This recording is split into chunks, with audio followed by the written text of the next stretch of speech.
I remember sitting around the house. After all our little bellies were fed, everyone would be settled back and listening to what Grandma said. She said, come gather around, you chillin'. I'm gonna tell you what I hold dear. I'm gonna tell you about the gracious life of a pioneer. You see, God's always had his hands around them, so when they leave, there's no... Assalamu alaikum. Walaikum How assalam. you doing, brother? Fine, thank you, sir. Okay, we are here with Brother Yusuf Rasheed, and one of our pioneers of Masjidul Waritheen. One of the things we would like to know, Brother Yusuf, since we have a rich history in the Nation of Islam and now the American Society of Muslims, we would like to know something a little about your past before coming into the Nation of Islam. Could you tell us a little bit about your past? Yes, sir, Mr. Brother Khalil. Well, let me say this. I was born in New York City in Harlem, 1918.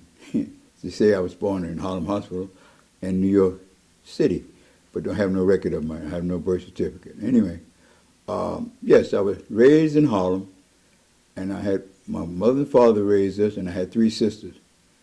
And I graduated from St. Charles Borromeo, 8th grade in a Catholic school on 142nd Street, the church on 141st, a Catholic school, 1933. After 1933, I went to the school, high school in downtown east side of New York between 2nd and 3rd Avenue. 63rd Avenue was the main office and 64th was the annex. Anyway, I graduated from there in 1937 and took up all the aircraft and engine school and graduated from there. Then I went to work for Pan American Airways in 1937 when I graduated. Out of the 3 of us African Americans who graduated, I was, W.C. Handy, the one who wrote St. Louis Blues, his grandson graduated. I graduated with him. His mother, that was his mother's father, that was his grandfather. And the other brother, I forgot his name. Anyway, he was noted because his uncle was taking the job that Luke Garrick had in the city of New York. I forgot the post anyway. This is in New York, right? New York City, yeah. Okay. I'm talking about that. I'm still talking about it when I say. And then after graduating in 1937, I was the one, they sent 2 of us, Mr. Brim and Mr. Bodgers. Mr. Brim was over the engines, Mr. Bodgers was over the aircraft. Anyway, they recommended Mr. Brim and recommended us 2 African Americans, but the 4 white Caucasians were accepted with Pan American Airways in 1937. So when we went out there that June after graduation, I was accepted, and I worked for them 1 year. Was that kind of rare for Afro Americans to be in that type of field? Yes. At that time? At that was time. There very many blacks in that field? No, sir, it wasn't many. But in the meantime, when I was going to be accepted, first I had to work as a porter, washing the airplane, and Start from the ground. See the other ones, they would put them in the mechanics right away, whatever field it was that they graduated with. But anyway, I worked and did that, and when the plane come in, it used to fly from a PBY, like the Navy had.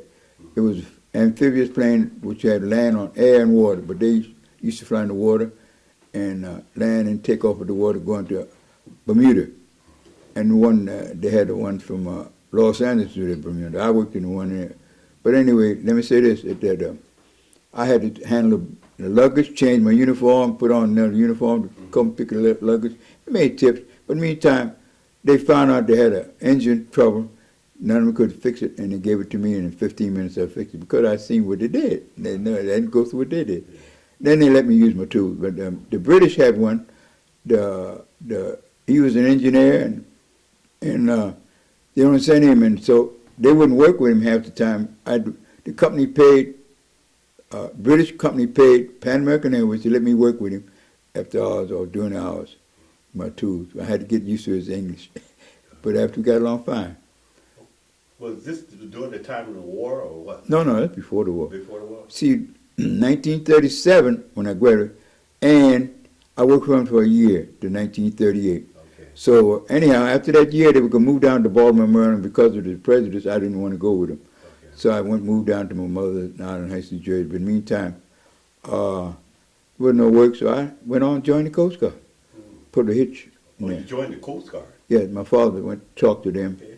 and they accepted me. I had a high school, degree, high school diploma and everything in aviation. But they would let me work in aviation. I had to work as a mess attendant. I come out of first class mess attendant. Oh, okay. So how long did you stay in the One, Coast Guard? 3 years. There's 3 hitch, years? 38 to 41. Then after that, I came out. Then I worked a little bit. Then I went around and the National Youth Administration, that's Dr. Mary Bethune, Bethune College in Cookman College in Florida.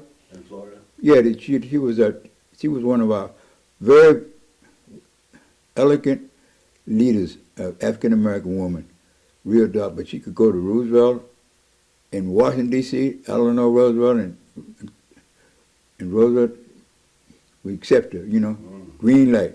But she set up the NYA, National Youth Administration, which served all the youth, adult youth. And I took up the aviation, 2-year college course in 5 months in Quoddy, Maine. Wow. I graduated. So what age were you then? About 24. 24? Yes, sir. And also, while I was there, I managed a basketball team, African Americans, Oh, wow. and we won all the games, Okay. except one the day we played sport in between. But all the tournament games, we won every one of them. The basketball team. So what? And you was managing the basketball Coach, team? manager, the whole thing. Did you have a name for that basketball team? No, it was at that time. We just, And this was part of the place where you worked? No, this was during the school and the college. Oh, really. in the college. Okay. Yeah, up to Quoddy, Maine. Holy names. Quoddy, Maine. Quoddy names? Quoddy, Q-U-O-D-D-Y. Quoddy, Maine. It's the top part of Maine, the most eastern part towards Europe in the United States. Not very far from Canada. And it got an Indian reservation very close to there. It used to be an outpost in World War I for the pilots and mechanics. So how do you describe yourself as a student during that time? Were you a pretty good student, or? Well, I had to, because every Friday was a washout test. If you didn't pass, they put you out. Okay. It was African American from Massachusetts. I think it was, I don't know, it was in Boston or whatnot. The third week he flunked out. He didn't make it. I was the only one. 140 some of us, and 24 of us graduated. And I was among those 24. Wow, that's great. That's great. Yes, sir. Well, we want to go now from, from your past. When was the first time you heard the teachings of the Nation of Islam, and what motivated you to join the Nation of Islam? Well, my oldest son was born in 1955. My youngest son was born in 1957 after they married their mother in 1947. Oh, so you have two sons? Yes, sir. Okay.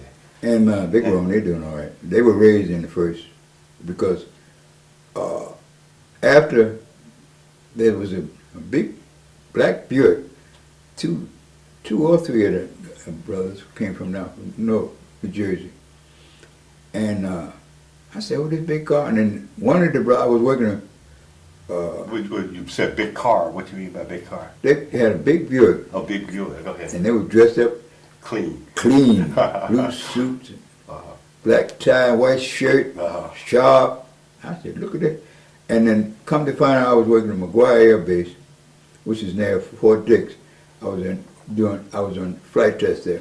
Anyway, and they came up to the door, and the brother, young fella, and he was a washer. He had the lowest grade washing in ships when they come in, because those ships had a lot of oil coming off from the engines a lot of time from overseas. It was overseas DC-6 planes. But anyway. You said the lower washer? Yeah, wash the airplane. They wash the airplane, degrease it, and all that kind of stuff. When they first come to flight from overseas, Okay. So he had that job. That was the lowest grade job. That's the lowest grade job. Okay. Yeah, the young man that brought him here. I knew him. Shame how they fired him. But anyway, and he was a wino. But he was a nice fella, very nice young man. But he brought him to the house, and my wife had just baked the apple pie, big apple pie. My cousin and his wife was there, And man, Teddy and man, I forgot. Anyway, and my wife, we said, we were just about to cut into this cake and had a fifth of whiskey on the table. So it had been broken, you know. And they came in and spoke to us and invited us to go. I was the one that went down that next Sunday when he told me it was going to be it in the southern part of Trenton. The toughest part of Trenton, you know, the lowest part. But anyway, well, the minister, Woodrow X, a lot of people don't know about him. He was in the paper a few weeks ago about him, his picture of him, James Shabazz of Newark, Imam Deputy Muhammad and Farrakhan was in the paper not too long. Yeah, I remember that. Anyway, Woodrow on the left-hand side, he was the minister who started Trenton. And That was the minister you came up with? that's when he started, because he used to go to Washington, D.C. Before, and then, you know, all the ministers used to come there. At that place, he was buying it for the temple, in there, temple number 10. Well, anyway, he was the minister of us. What year was this now? 1959, that was, and then 1960, February the 2nd, my wife and I had passed the test writing the X for the letter to get our. Oh, okay. Yeah, I remember that. Where you had to write a letter to be approved before you can get your X. Yeah, I remember that. Okay. And we only wrote one letter and it was accepted. My wife and I. We didn't have to write 4 or 5 times or many times that others did. We used to help. So that's when you came into the nation.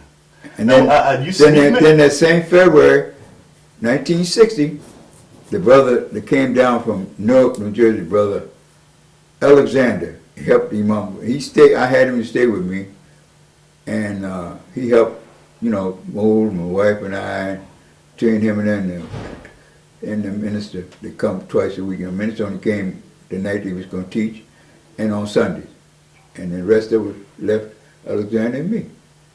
With the first one, and my wife got the 25 sisters first. Before that helped me get the 25 brothers. They made her sister captain right off. You know, she didn't know until later. They told her, and I made. First, they started me off as on the treasurer, secretary, and then lieutenant for a long time. So you held all those positions at this. What temple was this? Was it a temple? No, I didn't get no number. I don't know what it is now. This where was this at? Trenton, New Jersey, the capital. Okay. We So were the where were you first meeting at? Well, at first we meet in the store downtown. I used to have to get the $10 to rent, you know, the rent of the store. Then we got a place after that with the Elks. No, not the Elks, the Masons. African American Masons, you know, Masonry. And then the FBI kind of scared and run us out. Then we met him, Brother John. I saw him in Chicago 2001 or 2002. Yeah, last year, 2002. I met him and he said, step back when we was in the convention. He mentioned his name Yahya and I mentioned my name Yusuf. And then he stepped back and said, that's Brother Joseph. I saw Brother John. He was next captain after me. He lives in Florida now. He just got married too, and I had just got married again. Also, Joseph was your name in the first? Joseph X, yes, sir. Joseph X. Oh, so you and had the wife, first X. The children's mother was named Eleanor X. She was the first captain Okay. of Trenton, New Jersey. Oh, so you was first X. I know they used to have where you had your X, you had X. I was the first Joseph. First Joseph. First X, yeah. Okay. Well, now I understand that you met Malcolm X. Could you tell us a little bit about your experience with Malcolm X? You know, some of your experience with Malcolm X? Yes, sir. Minister Woodrow X knew all the ministers, you know, and he was well acquainted because he was close with Master Elijah Muhammad's family and in his family. But anyway, he's taking the film, and also he was the sound man. He was good in that.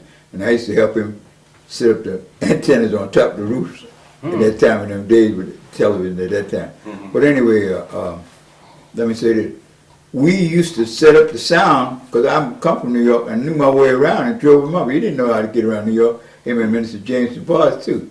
And when I took him up there, he had all the equipment to set up the sound and the station wagon. And then he would set that up, and then that's where, on 125th Street and 7th Avenue. Wow. It's an experience. Now, you know, I remember you when you came to the Bay Area, to San Francisco. Could you tell us a little bit about when you decided to move to the West Coast and what some of the things that you do? What were Yes, the things you were doing when you came here? 1962, when I was laid off, I had worked at several places in my aviation fuel and engine. Anyway, a friend of mine who was a sheet metal man told me about, I had heard about it going to the unemployment, getting my money when I was laid off at this place. But I said, oh, that's too far. I mean, in Pennsylvania. So I where were you at this time? living in Trenton, New Jersey. Then. Oh, you're still there? Yeah, still there.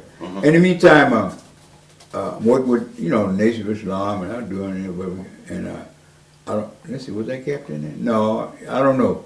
Anyway, I was over the, the masjid like it was. And what happened, the Master Elijah Muhammad was coming to New York. And so, anyway, I took your brother over to Philadelphia, and I said, so I seen this great big mouse. Oh, now I ain't gonna never get hired in this place, all that mob, So I said, well, I'm here, I'm about to go up, get an application. And I put down my experiences, whatnot in. And man, less than 15 minutes, I was called up to front. Is that right? Yeah, and they were looking for aircraft engine mechanics, and I said, man. And this Navy man, I'm an ex-Navy man from World War II, too. Yeah. And I mean, he asked me the question, popped off, but the engine worked just like, I was hired. Wow. Took him all day for the sheet metal. I'm sitting there before he was hired. Yeah. But I had to tell him Master Elijah Muhammad was coming to New York, and so I asked, a little time off. I could have went to work the next day, next afternoon. But I, put it off. This was where? This was? That was in Pennsylvania. Pennsylvania. Yeah. So I want to know what brought you to the Bay Area? Well, what brought me to the Bay Area was when I worked with the same company I was talking about, Boeing, the jet helicopters. Well, after I had so much time, I seniority to get field trip jobs, So anyway, and let me say this. We started, when aviation went down on the jet helicopters, because the first biggest order we had, the company was named Piasecki when I first went there. Piasecki, okay. And Piasecki was the engineer that built and made those jet helicopters that we see that Boeing has now. You see the big blades forward and aft, The Marines got the most, the small, 38 passenger. Then the Army then started buying the Chinook, the bigger one, that can take a small tank and some men and everything else equipment, And anyway, first I worked on them for quite a bit, the Marines. And then afterwards they put me on the Chinook later on, being with the company.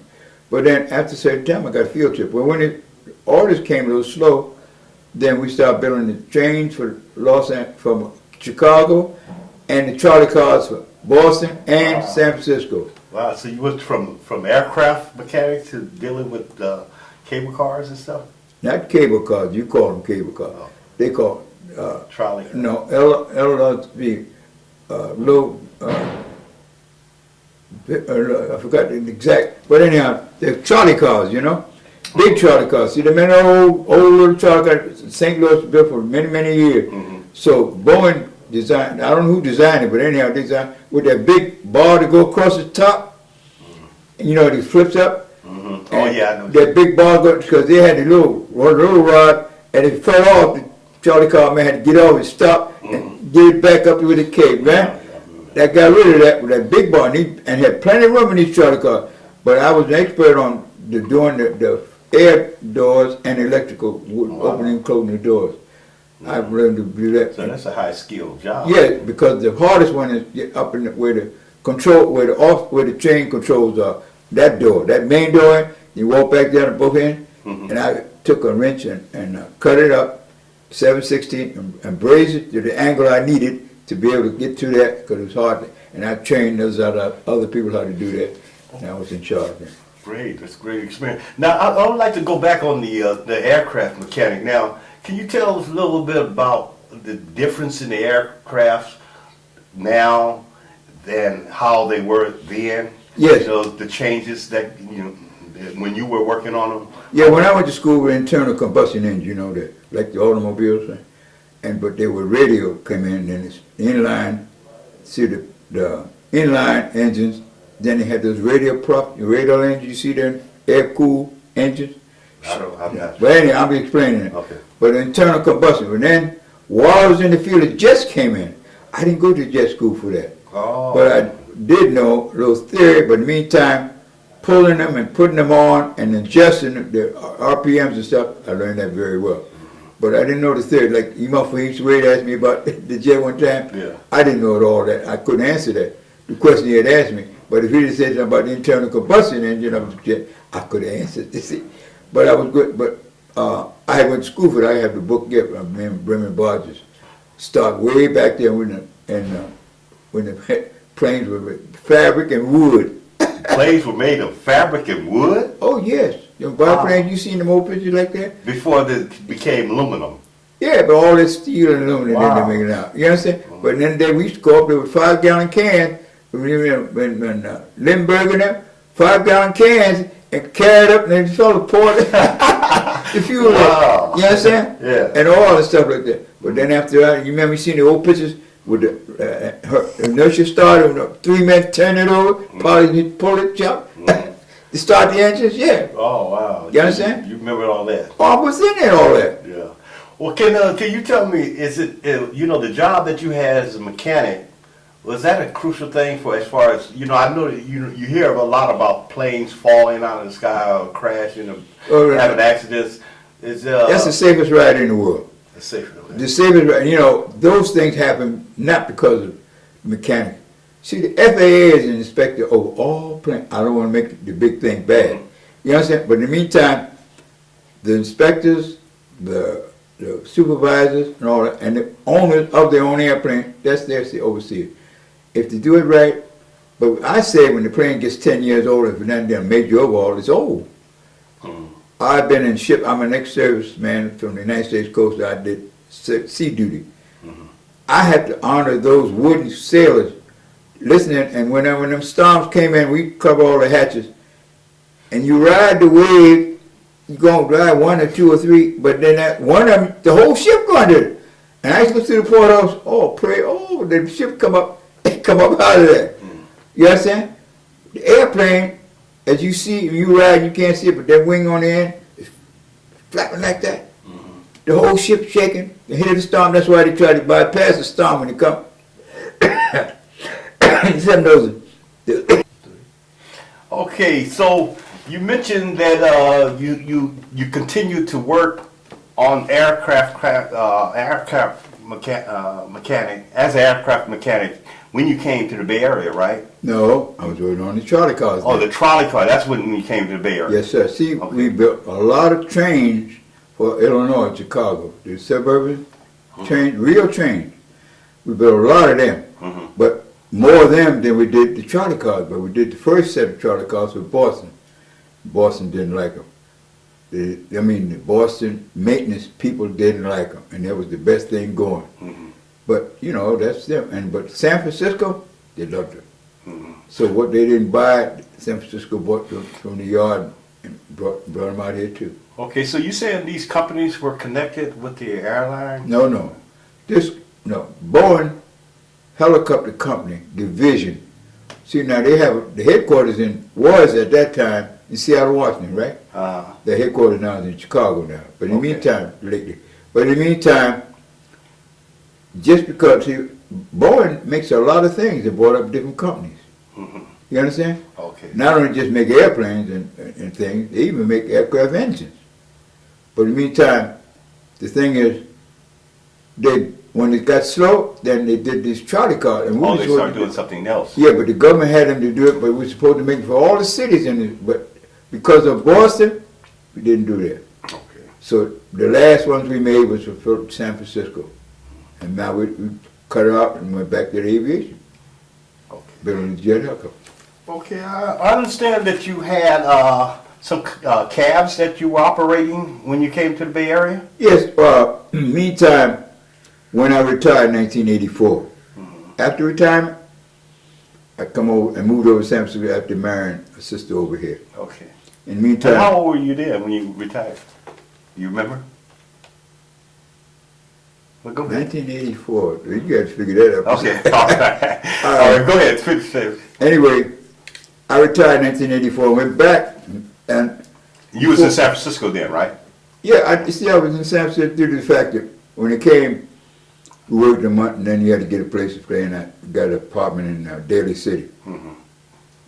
And then after that, I stayed until, see, the first crew came was 78, and we came in 79, the bigger crew of us.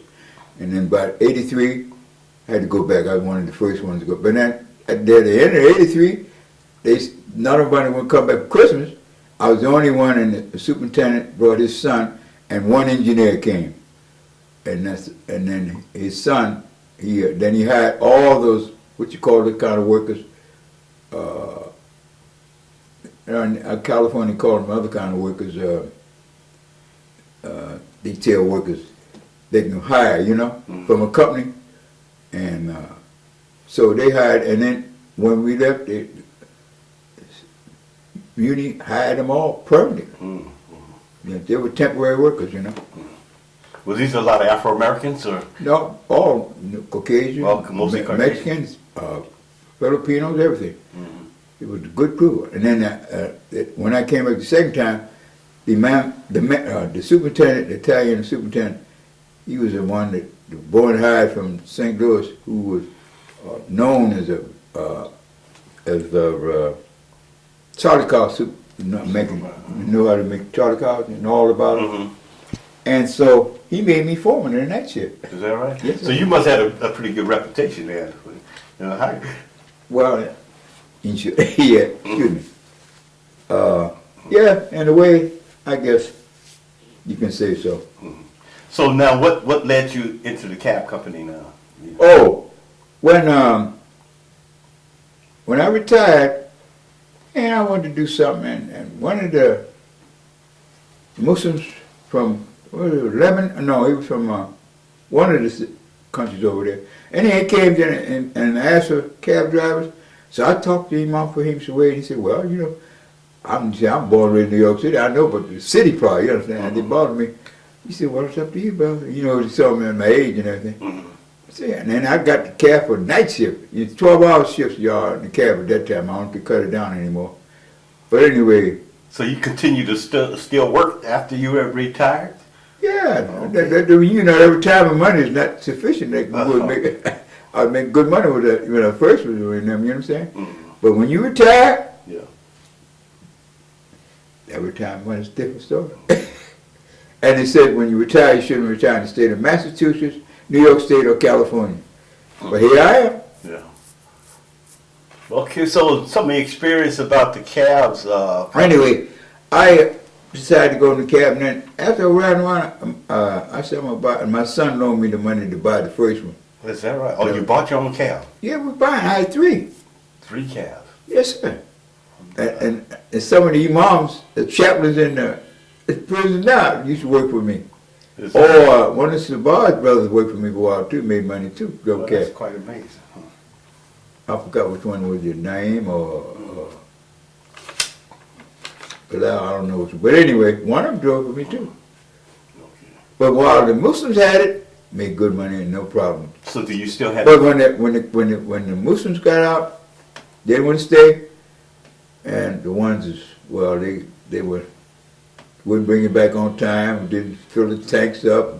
So you was trying to hire Muslims to work? No, I had to hire, But that's what the company, the city had passed for those licenses.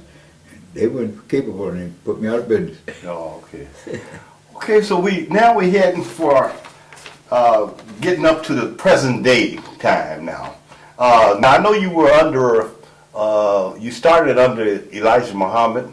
Now you following his son, Imam Waritheen Muhammad. What are some of the things that you are involved in now in the American Society of Muslims? Can you share with us some of the things that you're involved in right now? Yes.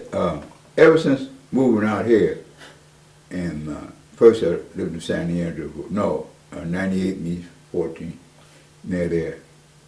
Anyway, and then being here, I came to the Masjid when I found out. At first I was going to the center in San Francisco, and I attended nothing. Yeah, I didn't know nothing about Oakland at all. And so I was trying to help over there, and then come to find out, Sister Eleanor Sabars, You remember her? She moved back to New York to help her mother, and she had 2 sons. But anyway, she brought me over and introduced me to Sister Eleanor, Sister Islam Muhammad. And so then I married her and then moved over here. So I got involved in this, and I like this. And then I was on the board here for 7 years too, Waritheen, and active in many of those things. But now, when Deputy Imam took us over like it is, I love what he's doing. His father did a beautiful job, because I didn't know scripture like the ministers I was under in them days. And I took what the ministers brought to me literally, but the mother said she didn't believe all of it was true, which she was right. But, you know, she went on with me, and it did a wonderful job for my 2 sons. They didn't make the transition due to the fact that they didn't understand what the Imam Deputy Muhammad was saying about his father, which was right, which was wrong, which was right. Because my sons and sons, they know some of the good things, some of the bad things, so they would be telling the truth if we spoke about the father, but I did the best I knew how to read, and Allah bless me, they didn't know nothing about Christianity. So coming in now, I made the trips to conventions and stuff where he's at, and being in, like I am now, I'm in prison dawah service for quite a number of years, since was Imam Rashid Sabah, who's passed me, Allah forgive me the sin, grant me the paradise. Anyway, and then now under the leadership of Dair Saladin, beautiful director, Brother Jervis, assistant director, and the crew we have is very nice. We go up and down the prisons. So what's your position in the prison? I'm treasurer. I've been treasurer for a long time.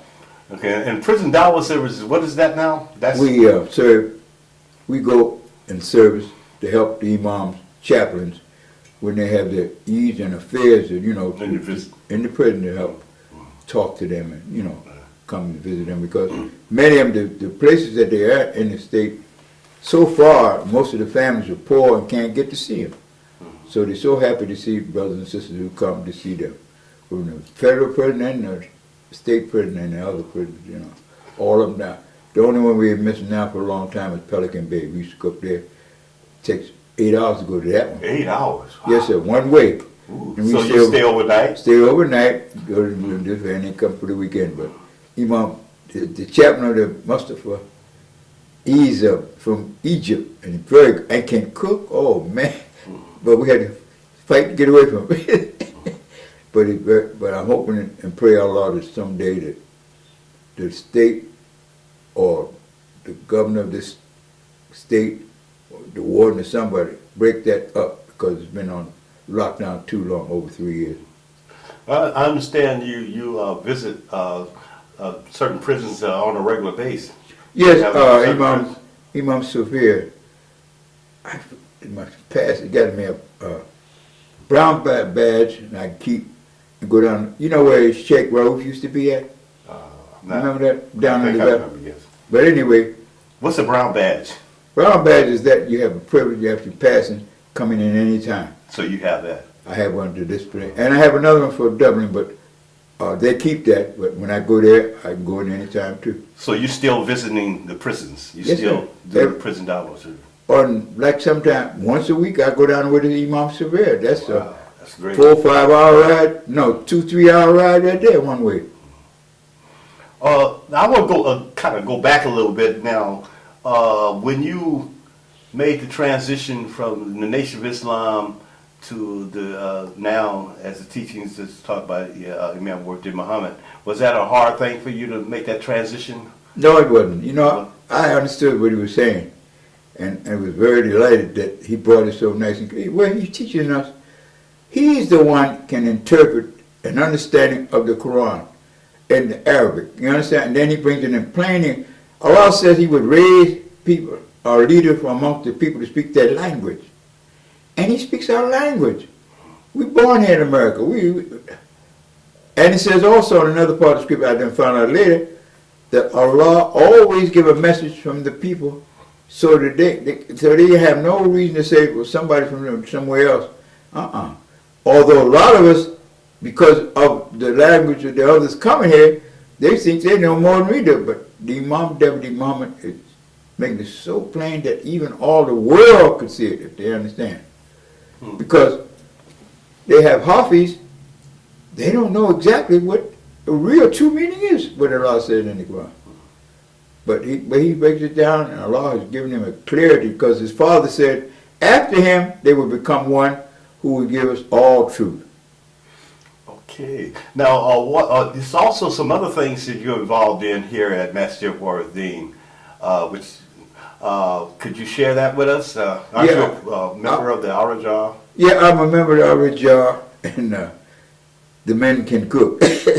Is where we have an affair pretty soon. But we are the basics to involved in all activities and to support Imam Deputy Muhammad and Imam Fahim Suwaid and the community here at the lodge. Wow. So you're quite involved in, and something else you're involved in. You're not sharing everything. Well, I'm what getting about the health and wellness or something? Yeah, wellness committee is You a member of that too? I'm a member of that, Sister Lumumba. Wow. She's the director there, and that's on that health. And I'm 85 years of age.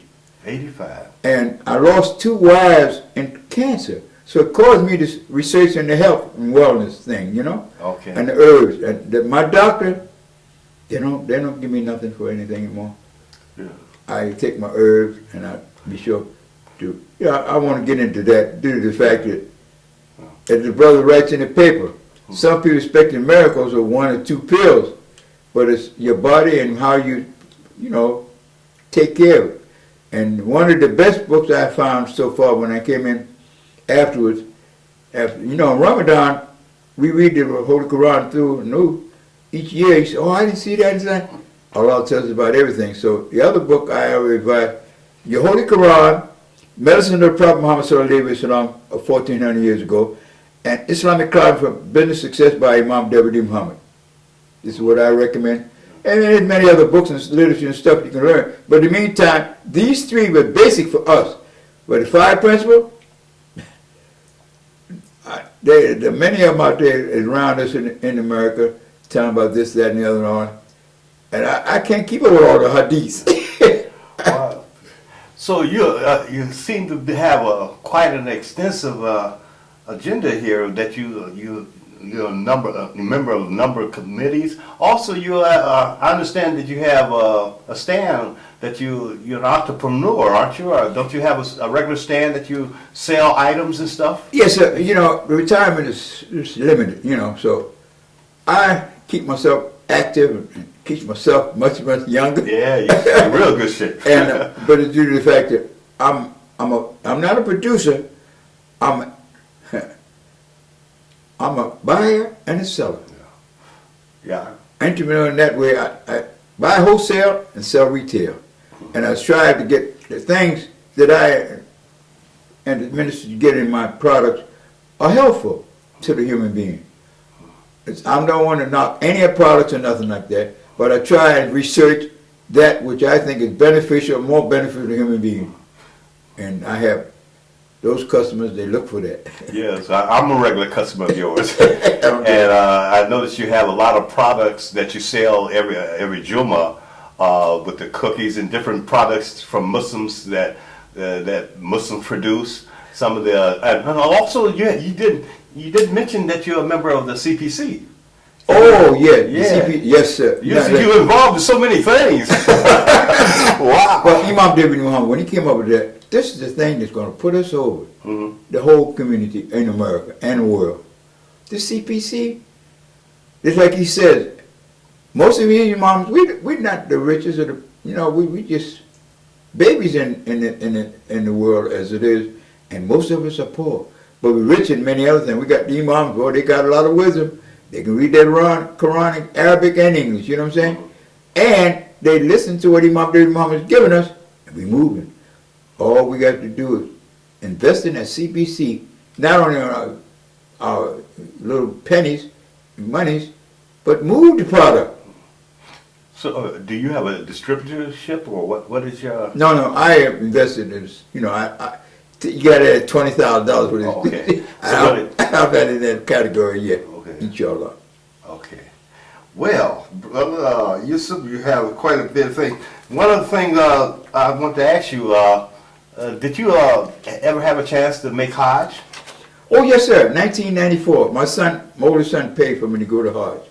Oh, he paid? Yeah, he paid my whole Hajj thing. And that was a blessing. That's good. After raising them, and then he understood. He said, Pop, you want to go there? I'll pay for it. And what year was that? 1994. I was supposed to go in 1993. I had no birth certificate out of New York. All my schooling and my discharge and everything, but they would not let you get a passport without, you know. So, an attorney's sister I knew the law, and he had to sign me, knowing me for 10 years, and that's how I got my passport. I have a passport. So, 2004, I have to renew it again. Well, Brother Yusuf, well, I should call you Sheikh Yusuf, as most people refer to you, Brother Sheikh Yusuf. Yeah, that honor was given. Could you you'd like to, before we close out here, could you give us some advice or wisdom, something you'd like to share with the people that might be viewing this later on, something that you would like to leave with people as far as... I'd like to say this first, Brother Khalid. I would like to thank Allah for your insight to take this interview of me, one of the pioneers, and this is your desire, and Allah bless you with the desire and with the brother to take the camera. Brother Larry. Yes, Brother Larry. And I'm honored, really, and pray Allah that this result will go beyond, you know, for a record. But now let me say this. As you asked me about what I desire to say, and wisdom, there is no God but Allah, Muhammad is his messenger, the seal of all the prophets, and the messenger. And I say this way, whatever good you can find, do it. Whatever bad you can, try not to do it. Everybody likes good, even the bad ones like good. Allah, Almighty God, says he loves good. So I said, whenever you can, we're not perfect, but strive to be as good as you can and enjoy the goodness that Allah gave. Look in here, he said, study his creation. And he gave his saving hand to serve all mankind. Thank you very much for the interview, and I pray Allah we have some benefit out of it. And I want to say this about our Imam here. Imam Fahim Suwaid, beautiful brother. Beautiful brother. Him and his whole family. I enjoy working with him at all times and his community. My son said, well, Pop, no, I don't want to move away from here. Yes, sir. Good family. I appreciate it. Assalamu alaikum warahmatullahi wabarakatuh. And I just want to say I appreciate you, brother. You always encourage me. Your brother gives me a call all the time, checking on me and want to make sure I do all right. You know, you always encourage me and motivate me. So I just want to leave that. So, assalamu alaikum, brother. And may Allah bless you, and we enjoyed this interview with you. Thanks for giving us your time.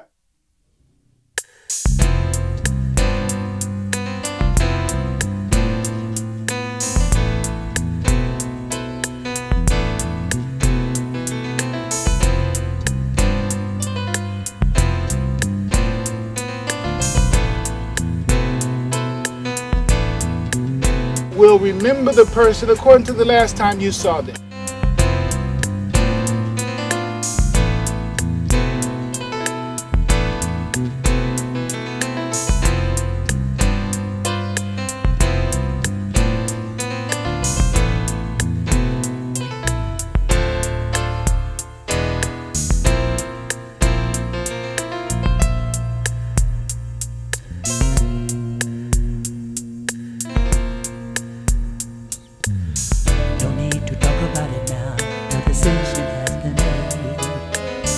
Many nights I turn it over, as on my bed my head I lay. The day has come for me to pack all of my personal things, say goodbye to family and friends, then I'm gonna spread my wings. I look the future in the eyes, and I like the life I see.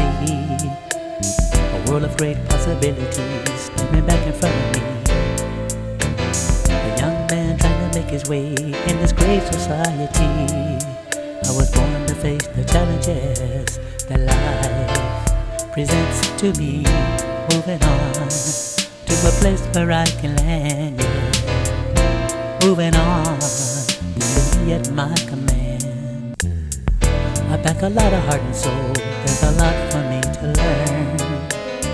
But I'm destined for the top, you know, and I know that it's my turn. I have a sense of excitement, that's what I feel inside my heart.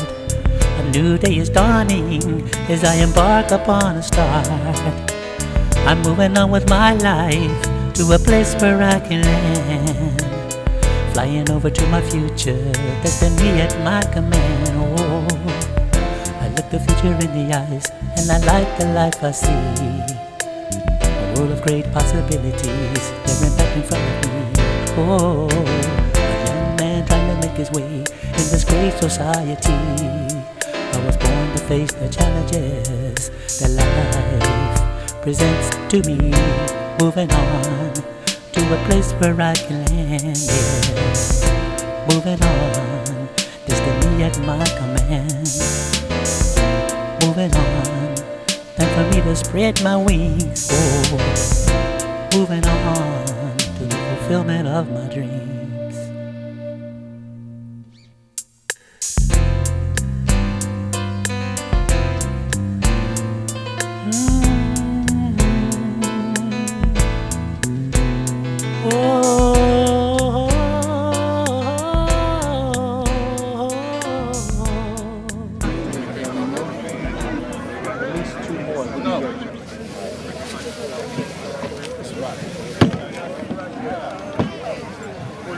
Right side. Right, wait, you need.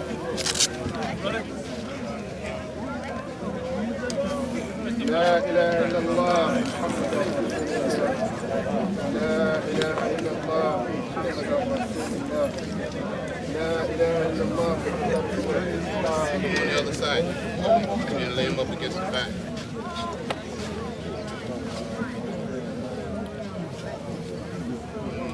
Back so he can stay on his right side. Yeah. He's on his right side. Yeah, the direction and his face is there. Is this right? Yeah. The way it is now? On his right side. The ones that face east. Yeah. Yeah, what you... Yeah, trying the Qibla direction is right, but we have to see him standing up. When we see him standing up, if the Qibla is that way, then his head has to be. Yes.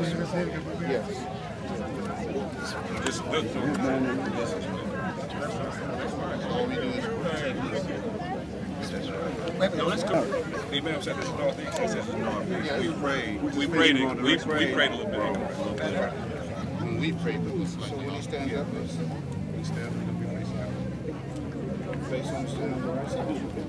Yeah, right. He's left. Right. He had a space in the right place.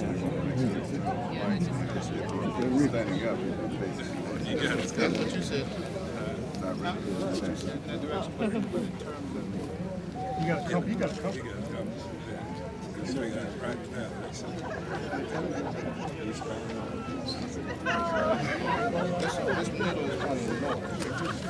So this is pointing northeast. So that's what it is.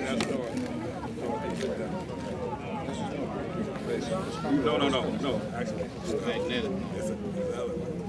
Facing north. East is on your right. So this is north. This is right. So the arrow. That's facing north. Northeast would be this one. Which one? No, facing which one? Oh, the fourth one. Okay, northeast.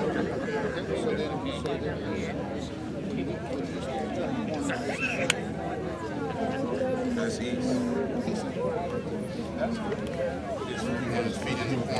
His eyes facing north. It's on this side. I think this one, based on that, it says this is the height is now. Turn it around this way. Understand? It's going to be facing that.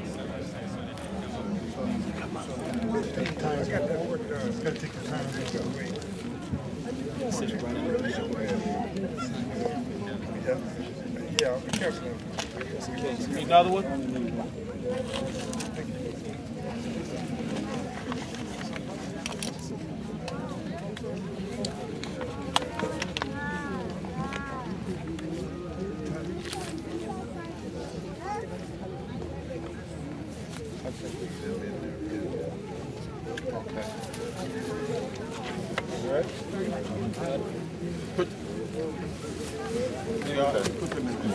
Put them inside. I'm missing this drop. You just need to strap them.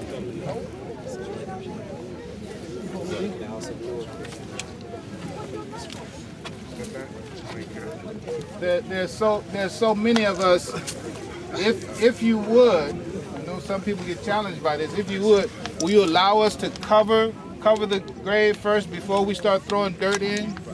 You know, because I mean, by the time 100 people throw 3 handfuls of earth in there, that's really not the spirit of what's intended. So we allow the Joan. Where are you? Joan is gone. No. Oh, excuse me. Oh yeah, that too. Right, yeah, that's supposed to get bigger. Right. So I'm trying to figure out how to thicken them out. That's good. That's good. I'm gonna put them out. What? These things are gotta be fair. Gotta be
What we're going to do now, any who wish, you can put the 3 handfuls of earth inside.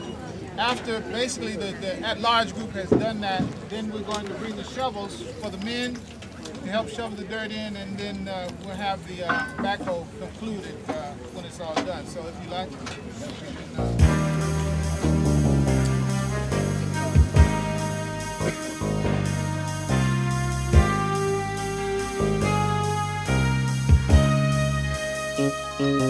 I remember sitting around the house. After all our little bellies were fed, everyone would be settled back and listening to what Grandma said. She said, come gather around, you chillin'. I'm gonna tell you what I hold dear. I'm gonna tell you about the gracious life of a pioneer. You see, God's always had his hands around them, so when they leave there's no need to mourn. He sent them here to save a place for the children being born. When you see the pioneers walking and they're strolling along their way, you must lower the wing of humility say good day. Grandma, tell me why, oh why must these things I hold dear? Why must I lower the wing of humility to an old pioneer?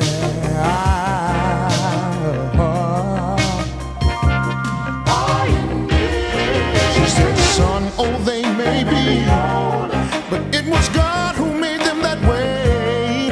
And just as sure as the sun rises in the sky, you'll make it to old one day. You see, they walked a mighty, mighty road, and they carried a heavy load.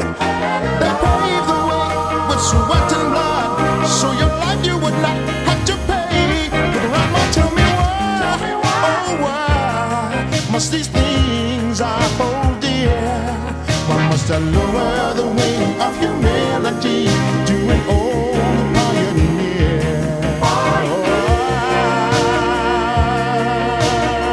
Yeah, all right. Oh, yeah.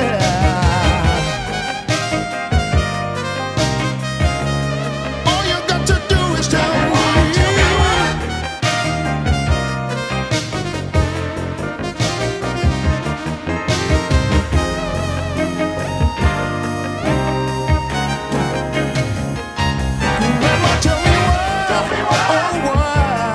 Must these things I hold dear?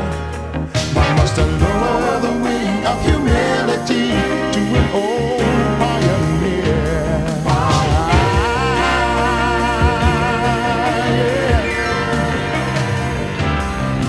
Now I walk that road of life. I see exactly what Grandma said. Because my back is weak and my breath is short, and there's no hair on my head.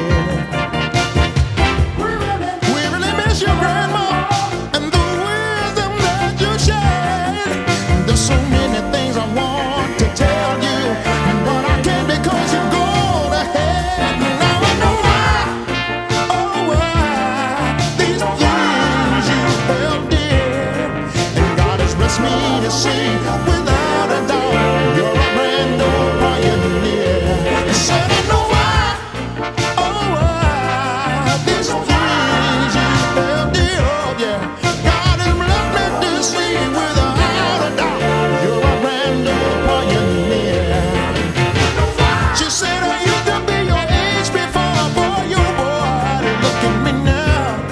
I never thought that I would make it to this ripe old age, but God has blessed me anyhow. It took praying and crying and fighting determination to bring this gray out of me, son.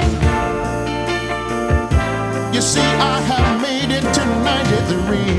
You said I know why, I know why, I know why, I know why all these things you had to hear of. God has blessed me to see, without a doubt, you're a brand new pioneer.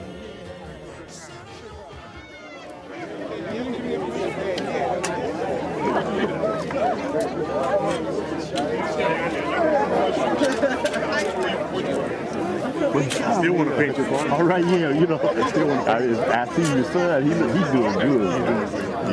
Yeah. Want to know? We talk. Okay. I'll talk to you.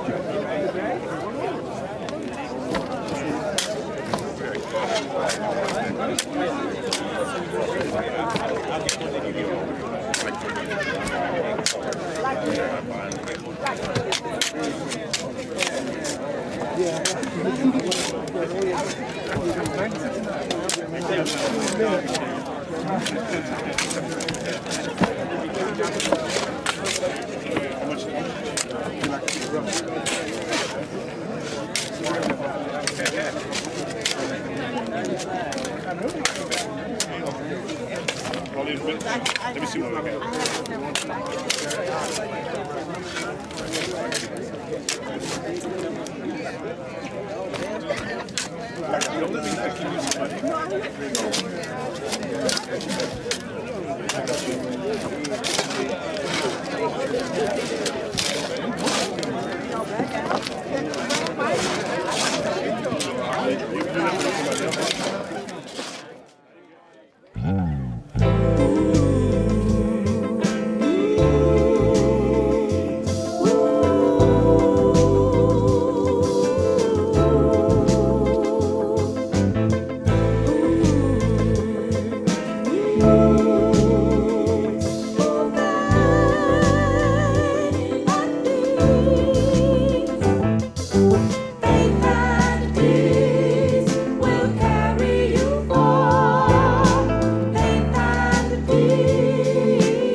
you can grow if you live on faith alone. For God gave you His earth to rule. There's a big job to be done. Don't keep your faith locked up in your heart. Let your faith show through your work. Do your part. Faith and deed will carry you far. Faith and deed. Take a look at those who came before you. There's a lesson to be learned through a life of faith and good works. Great blessings can be earned. God gives you faith, that's just a beginning. But we must work to see a world brand new. You have got to never, never give up. With faith and good work, there is nothing we can't do. You must believe in the word of Almighty God. But remember, faith is only. God gives you faith that's only a start. Work will keep faith growing stronger in your heart. Faith and deed will carry you far. Faith and deed. Faith and deed will carry you far. Faith and deed.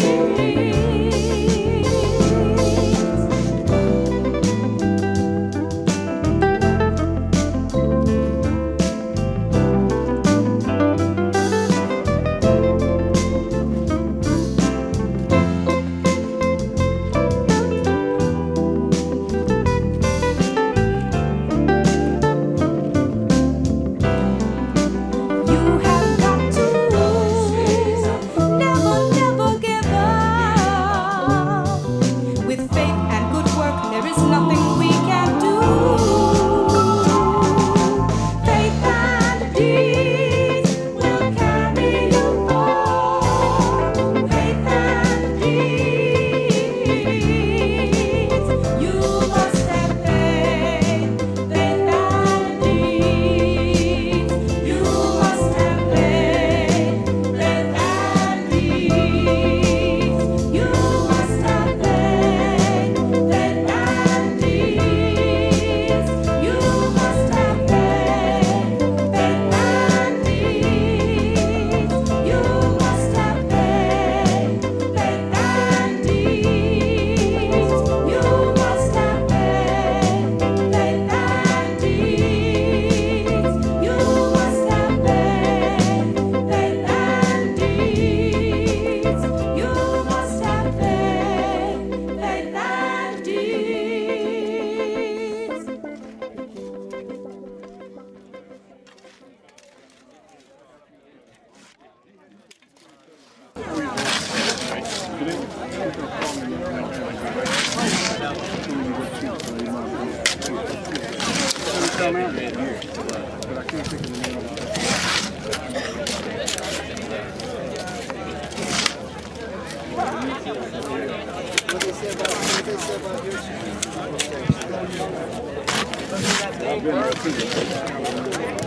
I've been there.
That's great, man. That's all right.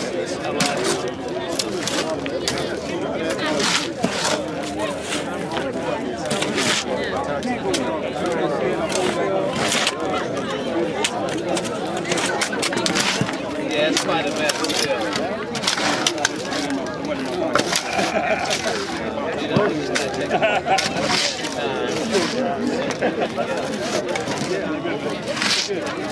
My dad lived out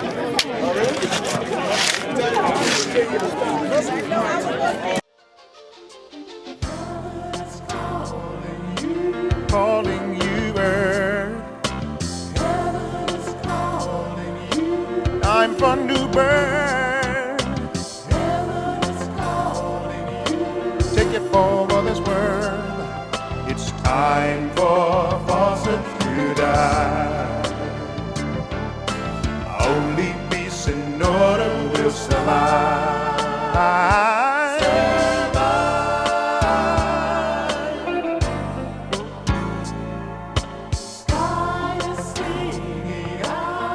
To the tune of justice,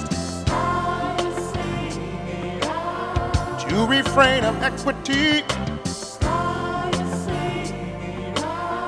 to the tune of truth.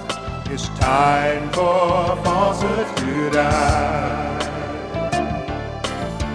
Don't let your eyes keep you from the blessing of the sky.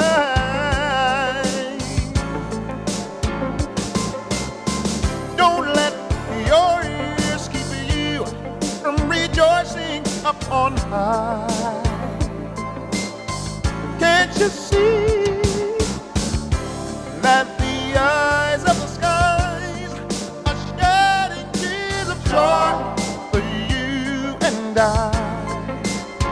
as it watches all mankind become one.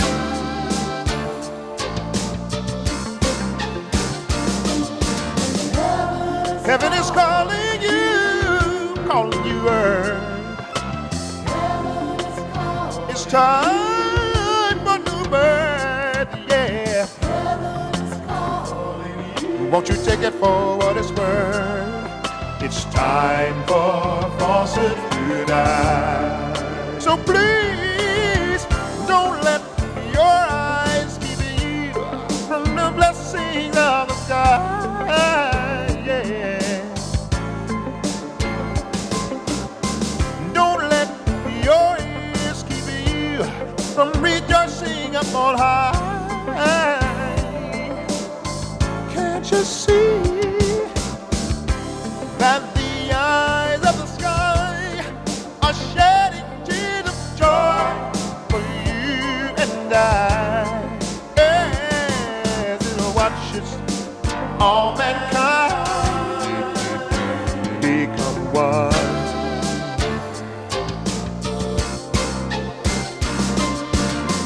Heaven is calling you, earth. It's time for new.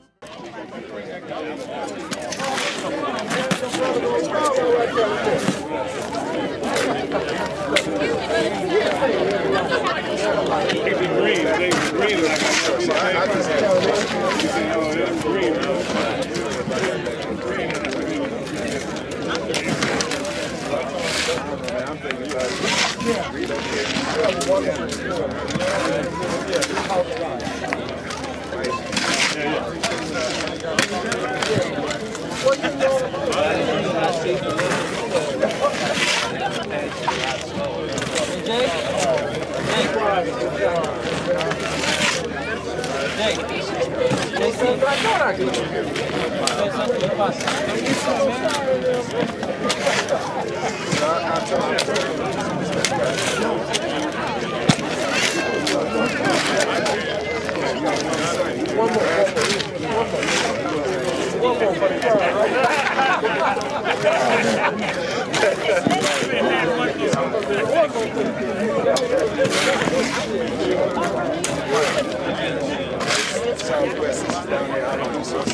Well,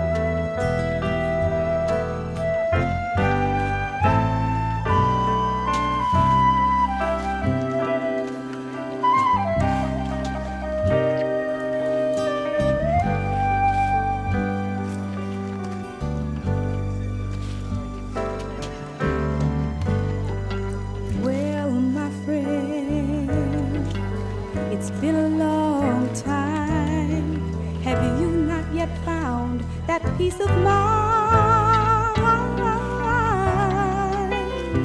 It seems like you've been searching for a long time. Well,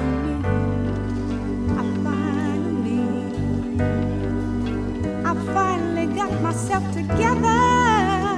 You see, I found a life that's so much better. Now my life is so happy, it's so fine, and it's all because my God has shown me the way to His peace.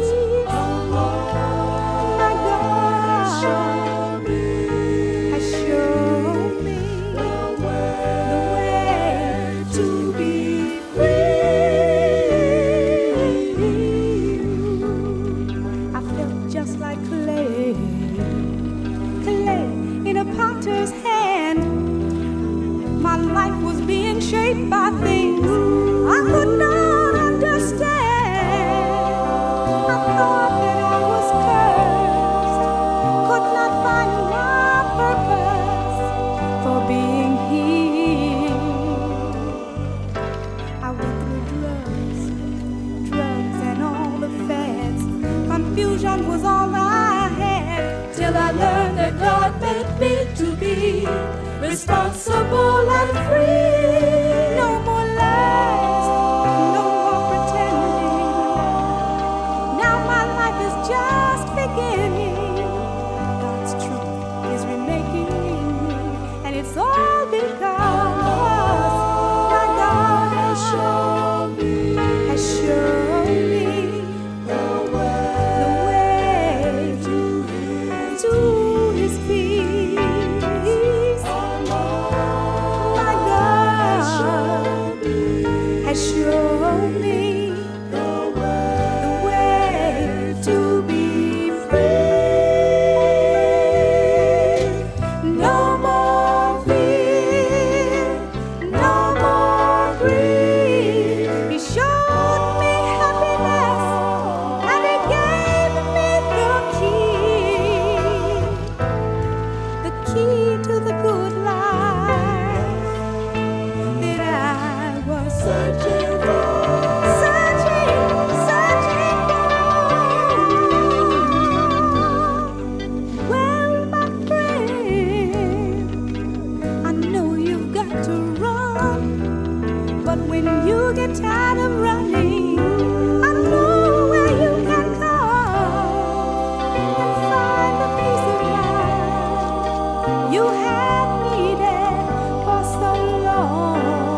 Assalamu alaikum.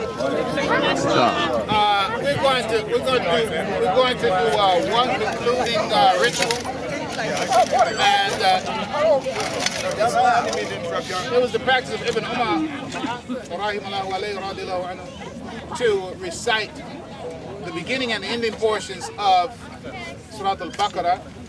And so what we're going to do is recite the first portion at the head, and Sheikh Rauf is going to recite the latter portions, and that'll be the conclusion. Let me say this also for those who know, Raditu billahi ta'ala rabban wa bil islam dinan wa bi Muhammadin nabiyyan wa bil Qur'ani hakama wa imama. If you know that in Arabic, I'll show you what you can do after that.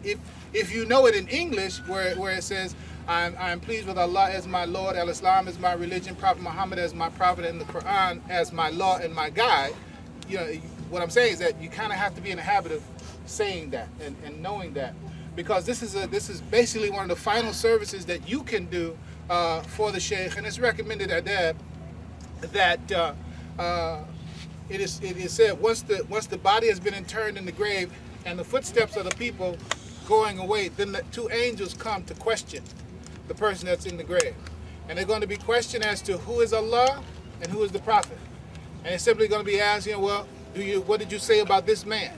And the believer will automatically know, oh, well, that's Prophet Muhammad. You know, who is your Lord? Allah is your. So the answer's already been given. Much longer conversation on that, because our souls have already testified to the reality of God. It was whether we acknowledge it during this lifetime was what the trial was all about. So when we take Shahadatain, we believe that that's, again, our saying what our soul said to God before we came forward from the loins of our parents. So at this stage, he having been interned, then the Prophet ﷺ says some should remain behind just to advise the deceased. And that is to say, that you say, oh, so-and-so, son of so-and-so. And if you don't know the person's mother's name, then you say, oh, so-and-so, son of Eve. Oh, so-and-so, son of, they won't respond in the beginning. Of course, you know, literally, they're not going to respond to you. But according to the tradition, when you say, oh, so-and-so, son of Eve, and you say it again, oh, so-and-so, son of Eve, it says that the soul sits up. And then you tell them, remember what you said in this life. Raditu billahi ta'ala rabban wa bil islami dinan wa bi Muhammadin nabiyyan wa bil Qur'ani hakama wa imama. And then when the angels hear that one being advised in the grave, they turn around and go away. It says, so what's the need of questioning him when he's already been informed? Okay? So that's one of the services that you can offer just to him when you leave, and so we kind of locking in that paradise, inshallah, for Sheikh, inshallah. Position of dua. أعوذ بالله من الشيطان الرجيم. بسم الله الرحمن الرحيم. ألف لام ميم. ذلك الكتاب لا ريب فيه هدى للمتقين الذين يؤمنون بالغيب ويقيمون الصلاة ومما رزقناهم ينفقون والذين يؤمنون بما أنزل إليك وما أنزل من قبلك وبالآخرة هم يوقنون أولئك على هدى من ربهم وأولئك هم المفلحون. آمن الرسول بما أنزل إليه من ربه والمؤمنون كلٌ آمن بالله وملائكته وكتبه ورسله لا نفرق بين أحد من رسله وقالوا سمعنا وأطعنا غفرانك ربنا وإليك المصير لا يكلف الله نفسا إلا وسعها لها ما كسبت وعليها ما اكتسبت ربنا لا تؤاخذنا إن نسينا وأخطأنا ربنا ولا تحمل علينا إصرا كما حملته على الذين من قبلنا ربنا لا تحملنا ما لا طاقة لنا به واعف عنا واغفر لنا وارحمنا أنت مولانا فانصرنا على القوم الكافرين سبحان ربك رب العزة وما يصفون وسلام على المرسلين وتوب علينا إنك أنت التواب الرحيم والحمد لله رب العالمين. We can takbir. Allahu Akbar. Because it's a glorious moment and he's a wonderful man. Yes. Oh, Yusuf Rashid, son of Eve. Oh, Yusuf Rashid, son of Eve. Remember what you said in this world. رضيت بالله تعالى ربا وبالإسلام دينا وبمحمد النبي وبالقرآن حكما وإماما. السلام عليكم ورحمة الله وبركاته.